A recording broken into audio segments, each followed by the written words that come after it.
ವಿದ್ಯಾರ್ಥಿಗಳೇ ಸರಿಯಾಗಿ ನೋಡ್ರಿ. ಈ ಆಕೃತಿಯನ್ನು ನೋಡಿದ್ರೆ ನೀವೇನು ಮಾಡ್ಬೇಕು ಅನ್ನೋದು ನೀವು ಮಾಡ್ರಿ. ಮಾಡಿದ ನಾ ತಿಳಿಸ್ನು ಲಕ್ಷ ಕೊಟ್ಟು ನೋಡ್ರಿ.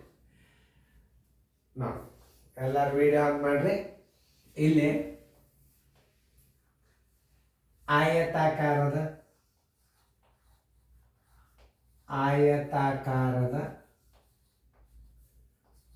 ಘನದ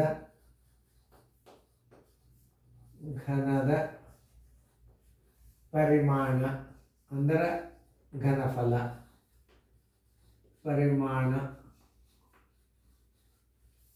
ಬರೋಬ್ಬರಿ ಉದ್ದ ಗುಂಡ್ಲೆ ಅಗಲ ಗುಂಡ್ಲೆ ಎತ್ತರ.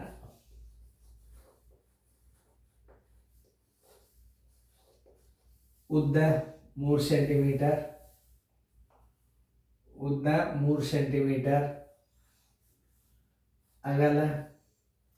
ಅಗಲ ಯಾವುದು? ಇದು ಎತ್ತರ, ಇದು ಅಗಲ 5 ಸೆಂಟಿಮೀಟರ್.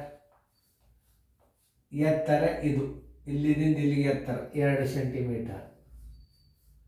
ಬರೋಬ್ಬರಿ 3 5 15 30. ಕ್ಯೂಬಿಕ್ ಅಂದ್ರೆ ಘನ ಸೆಂಟಿಮೀಟರ್. ಅದನ್ನು ಇಂಗ್ಲೀಷ್ನಾಗ ಹೆಂಗೆ ಬರ್ದಾರ? ಇದು ಘನ ಸೆಂಟಿಮೀಟರ್.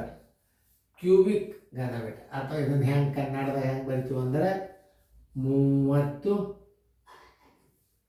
ಘನ ಸೆಂಟಿಮೀಟರ್. ಕನ್ನಡದಲ್ಲಿ ಹಿಂಗೆ ಬರಿಬೇಕು. ತಿಳಿತಲ್ಲ? ಇಂಗ್ಲೀಷ್ನಾಗ ಸಿ ಅಂದರೆ ಕ್ಯೂಬಿಕ್ ಸೆಂಟಿಮೀಟರ್.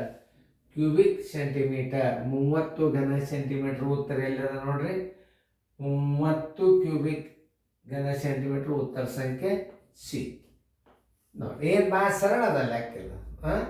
ಈ ಆಕೃತಿ ಯಾವುದು ನೋಡಿ. ಇಲ್ಲಿದಿಂದ ಇದು ಏನಾಗ್ತದ? ಇದು ಉದ್ದನು ದೊಡ್ಡದು ಇರ್ಬೋದು, ಸಣ್ಣದು. ಇದನ್ನ ಕಾಮನ್ ಆಗಿ ಉದ್ದ ಅಂತಾರೆ. ಇದಕ್ಕೇನಂತಾರ? ಅಗಲ ಅಂತಾರೆ. ಇದಕ್ಕೆ ಎತ್ತರ ಅಂತಾರೆ. ಅದನ್ನು ನೀವು ತಿಳ್ಕೊಬೇಕು. ಕಾಮನ್ ಆಗಿ ಉದ್ದ ದೊಡ್ಡದಿರಬೇಕು, ಸಣ್ಣದಿರ್ಬೇಕು, ಏನು ಸಂಬಂಧ ಇಲ್ಲ. ಇದು ಎತ್ತರ, ಇದು ಉದ್ದ, ಇದು ಅಗಲ, ಇದು ಎತ್ತರ. ಹಿಂಗೆ ಇಲ್ಲೂ ತಿಳ್ಕೊಬೇಕು. ಇದು ಎತ್ತರ, ಇದು ಉದ್ದ, ಇದು ಅಗಲ. ಹಿಂಗೆ ಸರಿಯಾಗಿ ಉದ್ದ ಗುಂಡ್ಲೆ ಅಗಲ ಗುಂಡ್ಲೆ ಎತ್ತರ ಬರೋಬ್ಬರಿ 30 ಕ್ಯೂಬಿಕ್ ಸೆಂಟಿಮೀಟರ್. ಉದ್ದ ಹೆಚ್ಚು ಇರ್ಬೋದು, ಕಡಿಮೆನೂ ಇರ್ಬೋದು. ತಿಳಿತಲ್ಲ? ಚೆನ್ನಾಗಿ ತಿಳ್ಕೊಂಡು ಬಿಡಿಸ್ಕೊಡ್ರಿ.